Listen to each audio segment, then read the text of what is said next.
Hi guys, welcome to my channel, Learn English with Robbie.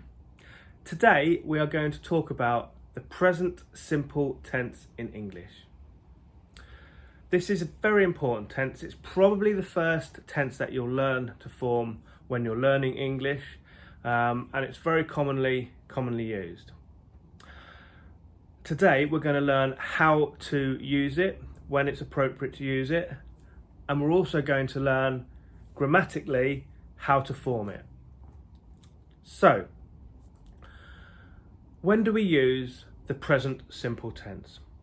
We use the present simple to talk about actions that are generally true, general facts and characteristics. We use the present simple tense to talk about habitual actions, things that we do on a regular basis. We also use the present simple for speech declarations. I'll give you some examples about those later on in the video. So, for general characteristics, general truths, here are some examples. Robbie teaches English. Okay, Robbie is an English teacher. That's what he does. He teaches English. That's a general fact about him. My friend drives a Ferrari. My friend's incredibly rich. He can afford a fast, expensive car. He drives a Ferrari. That's a general fact about him. Camille has 4 sisters.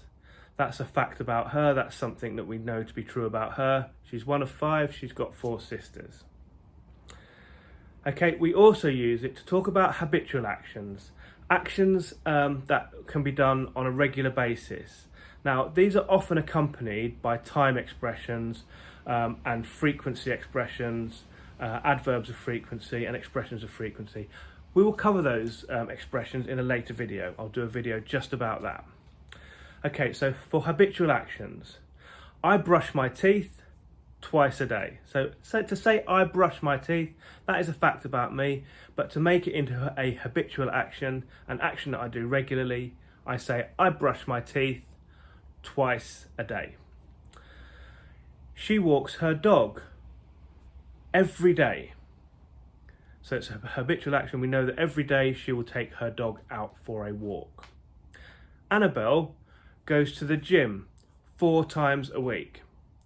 Okay, so that's a habitual action. Annabelle likes to go to the gym. She goes 4 times a week.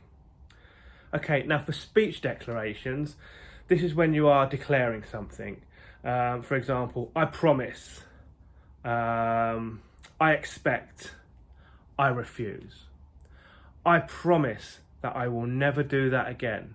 Okay, that's in the present simple. That's a declarative expression. I expect you to apologise for what you just did. I expect, that's a declarative action.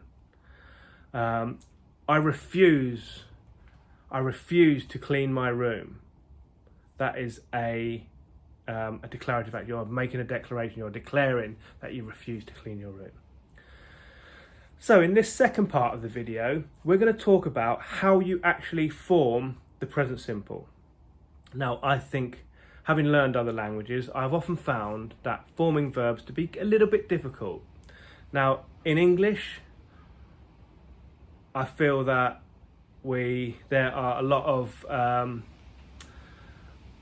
difficulties with English, but I think forming verbs is not one of them. Verbs are quite easy to form in English, the regular verbs, that is.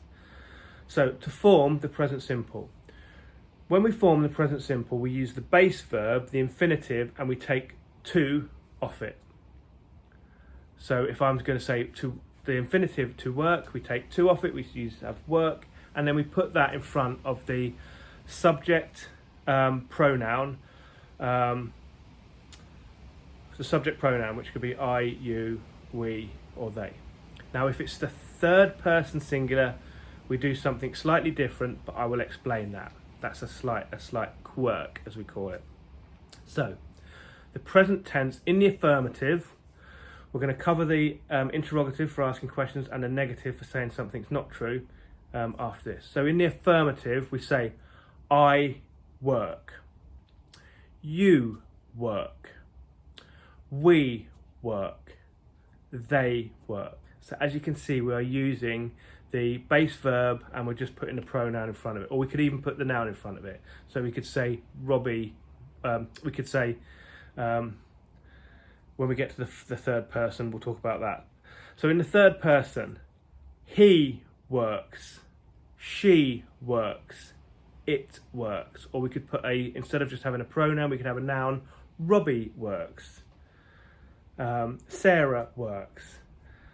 Okay, the car works, or the computer works. So for forming the third person, we just add an S on the end of the base verb.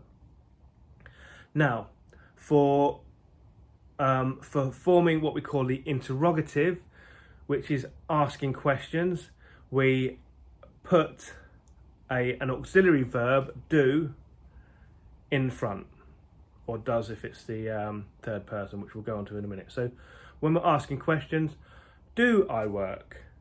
Do you work? Do we work? Do they work? Okay, now as we said before, for the third person, it's slightly different. Do becomes does, but that's a slight irregularity. We don't just put an S on the end of it because it will become dos. We put does. Does he work? Does she work? Does it work? Now we can replace these with instead of having just pronouns, we could actually have nouns. So, does Robbie work? Does Sarah work? Does my computer work? Okay, so that's an it for something that's an inanimate object, a neuter. Now we're going to talk about the negative. So when we say that something isn't a fact or say something isn't true, so we use the negative. Okay, so to form this, we will have the subject pronoun I, you, we, they, as we had before, and we will have do not in between the subject pronoun and the verb. We'll put do not. I do not work. You do not work. We do not work. They do not work. Now for the third person, again we use does not instead of do not, because it's formed slightly differently. As with before, we say does it work, does he work, does she work. We put does not in the middle. So he does not work, she does not work, it does not work. Or we could abbreviate that by saying doesn't. We could also again replace with nouns with pronouns, and pronouns with nouns, as we did before. That's interchangeable. So I will do another video next on how to form the present continuous. I hope you enjoyed this video. I hope that you found it useful. See you in the next video. Please give me a thumbs up and don't forget to subscribe. Thank you.